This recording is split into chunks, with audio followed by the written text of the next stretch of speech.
কেউ কিছু বলল, আর সঙ্গে সঙ্গে রাগ, কষ্ট, অভিমান এসে ভিতরটা নাড়িয়ে দিল। তখন মনে হয় অন্যের কথায় আঘাত পেয়েছি, কিন্তু একটু গভীরভাবে দেখলে বোঝা যায় আমরা নিজের শান্তিটাই অন্যের হাতে তুলে দিয়েছি। যেখানে সঙ্গে সঙ্গে প্রতিক্রিয়া, মন সেখানে নিজের অধীনে থাকে না।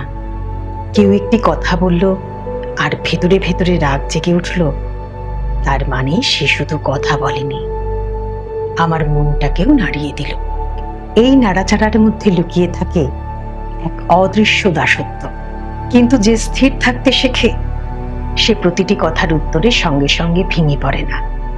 সে নিজের ভিতরের স্বাধীনতাকে রক্ষা করতে শেখে। স্থিরতা মানে চুপ করে থাকা নয়, স্থিরতা মানে নিজের মনকে অন্যের হাতে তুলে না দেওয়া। সব কথা উত্তর চায় না, সব আঘাত প্রতিক্রিয়া চায় না। কখনো কখনো নীরব স্থিরতাই সবচেয়ে বড় শক্তি।